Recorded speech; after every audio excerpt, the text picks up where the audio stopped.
अस्सलाम वालेकुम everyone and welcome to my channel. आज का मेरा टॉपिक है बेबी मस्ट हैव पर। पहले जो मैंने वीडियो बनाई थी वो बेबी केयर प्रोडक्ट्स पे थी, तो कुछ चीज़ें उसमें इंक्लूड करना रह गया था क्योंकि फिर वीडियो बहुत ज़्यादा लंबी हो जानी थी। तो कुछ चीज़ें ऐसी होती हैं जो न्यूबॉर्न के लिए बहुत ज़्यादा इम्पोर्टेंट होती हैं। मैं आज उनके बारे में बात करूँगी। चलें जी, स्टार्ट करते हैं। सबसे पहले तो बेबी को रात को सुलाना बड़ा मुश्किल टास्क होता है, तो उसके लिए डाई गैस और कॉलिक ड्रॉप्स का होना बहुत ज़्यादा ज़रूरी है। कि जब रात को अक्सर बच्चा बहुत ज़्यादा रो रहा होता है और हमें वजह पता नहीं चल रही होती, तो उसमें से एक वजह उसके पेट दर्द भी होता है। उसके पेट में कोई प्रॉब्लम हो तो बच्चा इसलिए भी रोता रहता है। तो डाई गैस जो हैं वो बहुत इसमें कारआमद साबित होते हैं, बहुत ज़्यादा अच्छे रहते हैं, बच्चे की गैस वगैरह ख़त्म करते हैं और पेट दर्द में फ़ौरी आराम देते हैं। तो डाई गैस होना मस्ट है।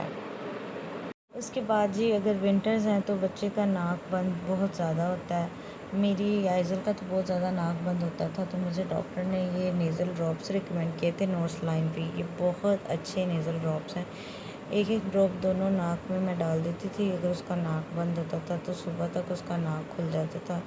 तो ये तकरीबन मैं उसको कुछ दिन डेली देती रही हूँ नोर्सलाइन पी ड्रॉप्स। मेरी तरफ से तो ये बहुत ज़्यादा मुफीद हैं। तो सर्दियों में आइज़ल के बहुत ज़्यादा काम आए हैं ये नोर्सलाइन पी ड्रॉप्स, जब कभी उसका नाक बंद होता था। तो इसके साथ मेरे पास एक और नोज़ के लिए शक्कर भी था, जिससे जो भी उसके अंदर कोई सिक्रेशंस होती थी, नाक के अंदर कोई सिक्रेशंस होती थी तो निकल आती थी। अब चूँकि आइज़ल 7 माह की हो गई है, तो वो कहीं मिसप्लेस हो गया, फिर वो अब ज़्यादा यूज़ नहीं होता। जब न्यूबॉर्न थी तो तब ज़्यादा यूज़ होते थे। तो नोर्सलाइन पी ड्रॉप्स तो सर्दियों में ज़्यादा, इसका नाक जब बंद होता था तो मैं उसको देती थी। उसके अलावा ये वेपोरब है, ये भी बहुत ज़्यादा हेल्पफुल रही है आइज़ल के कोई भी प्रॉब्लम को दूर करने के लिए, विंटर सीज़न में स्पेशली। जैसा कि कोई भी उसको प्रॉब्लम होता था, जैसे कोल्ड है या कुछ इस तरह कफ़ वगैरह, तो ये फ़ौरी उसको आराम देती थी। तो ये भी बहुत अच्छी चीज़ है। बात करते हैं नेल्स किट के बारे में। नेल किट भी होना बहुत ज़्यादा इम्पोर्टेंट होता है बच्चों के लिए। नेल्स बच्चे अक्सर, मेरी जो आइज़ल है वो तो बिल्कुल अपने मुंह पे मारती रहती थी हाथ अपने, जिसकी वजह से वो उसके नेल्स उसके मुंह पे बहुत ज़्यादा लगते थे, तो फ़ौरी काटना बहुत ज़्यादा इम्पोर्टेंट होता है। तो मैंने ये नेल किट परचेज़ की थी। ये बेसिकली मेरे पास 2 टाइप की नेल किट है। एक मेरे पास ये नेल किट है। ये जब बहुत ज़्यादा आइज़ल छोटी थी तो मैं ये वाली नेल किट यूज़ किया करती थी। तो जब आइज़ल बड़ी होगी तो मैंने इसके लिए ये नेल किट परचेज़ की है। तो ये बहुत ज़्यादा अच्छा है, बहुत ज़्यादा अच्छा शार्प नेल किट है। तो ये जो सीज़र्स है, सीज़र मेरे इस तरह काम आती है कि जब भी आइज़ल को, स्पेशली बच्चों को जब कोई नए कपड़े पहनाने होते हैं, तो टैग्स वगैरह उसको काटने के लिए बड़ी ज़्यादा काम आती है। अगर टैग्स ऐसे ही खींच दिए जाए ना तो उसमें कपड़ों में होल हो जाता है, तो नए कपड़े भी पुराने जैसे लगते हैं।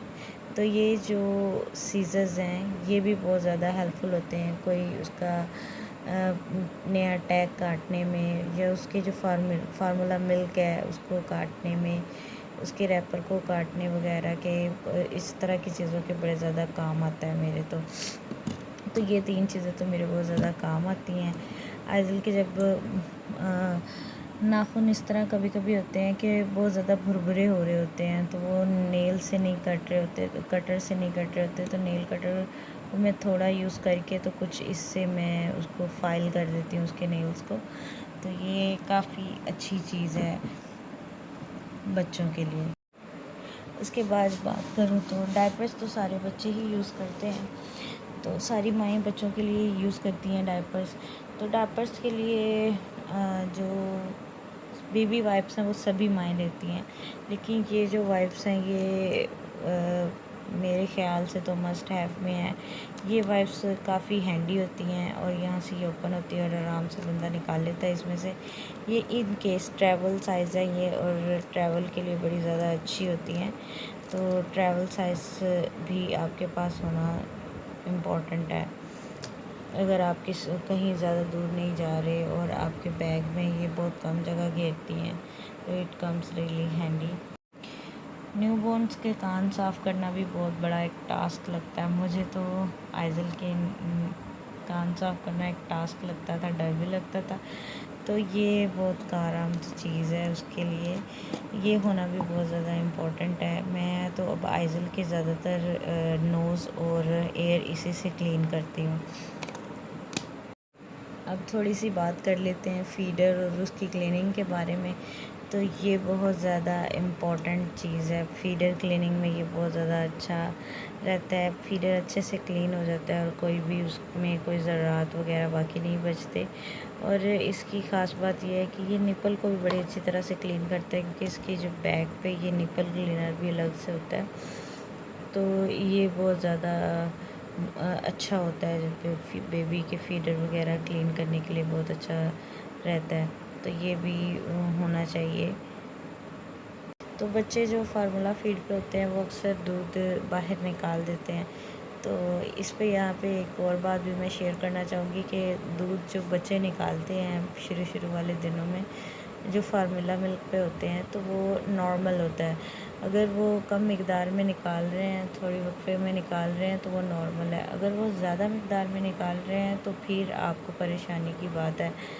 تو میں اس بات سے بھی پریشان ہو جاتی تھی کہ آئزل دودھ کیوں نکال رہی ہے، تو بچے دودھ نکالتے ہیں تو دودھ نکالنے سے بچوں میں سے بہت اسمیل آنا شروع ہو جاتی ہے، تو اس کے لیے یہ ببس بڑے کارآمد ثابت ہوتے ہیں۔ اس کے پیچھے یہ ہوتا ہے جو کہ اس کے کپڑے خراب ہونے سے پریونٹ کر لیتا ہے، تو بچے کو دودھ پلانے کے بعد اچھے سے برف دلائیں، اور یہ یوز کرنے چاہیے ببس ہمیشہ۔ پتہ تو سبھی کو ہوتا ہے، لیکن جب چیزیں خریدی جا رہی ہوتی ہیں تو اکثر ذہن سے نکل جاتی ہیں کچھ چیزیں، تو میں نے کہا بیبی مسٹ ہیو میں یہ بہت زیادہ امپورٹنٹ ہے، اسپیشلی ان لوگوں کے لیے جو فارمولا ملک پہ ہوتے ہیں جن کے بچے، تو ہمیشہ بب پہنا کر پھر بچے کو فیڈ کرائیں۔ اس کے بعد بات کروں گی رومال کی۔ رومال جو ہے وہ بھی بیبی کے لیے بہت زیادہ، میں جیسے بتا رہی تھی کہ بچے دودھ نکال رہے ہوتے ہیں تو ان کو کلین کرنے کے لیے، ان کو فیس صاف کرنے کے لیے کہ بہت زیادہ اچھے ہوتے ہیں، سافٹ ہوتے ہیں زیادہ تر، تو ویسے وہ ہی یوز کیے جاتے ہیں ٹیشوز، لیکن یہ بھی ہونا ضروری ہے میرے تو خیال میں تو آئزل کے لیے یہ یوز کرتی ہوں۔ تو اور ایک اور بات کرنا چاہوں گی، جو بچے نیو بورن ہوتے ہیں تو ان کی ویکسینیشن ہوتی رہتی ہے، ایک ماہ بعد ایک ماہ بعد ان کی ویکسینیشن ہو رہی ہوتی ہے، تو بچوں کے لیے پیناڈول ڈراپس کا ہونا اور تھرمومیٹر کا ہونا بھی بہت زیادہ ضروری ہے۔ پیناڈول ڈراپس بہت زیادہ کام آتے ہیں، جب بچے کی ویکسینیشن ہوتی ہے تو اس کے فوراً بعد ہم انہیں پیناڈول ڈراپس دے دیتے ہیں، تو یہ بہت زیادہ، کچھ بچوں کو تو بخار بھی ہو جاتا ہے ویکسینیشن کے بعد، تو فیور چیک کرنا اور پیناڈول دینا بہت زیادہ امپورٹنٹ ہوتا ہے، تو وہ دونوں چیزیں بھی آپ کے بیبیز مسٹ ہیو میں ہونی چاہیے۔ تو یہی تھی آج کی video. I hope you liked it, if you liked it please share, subscribe and like. ملتے ہیں کسی نئی ویڈیو میں کسی اور دن، تب تک کے لیے اللہ حافظ۔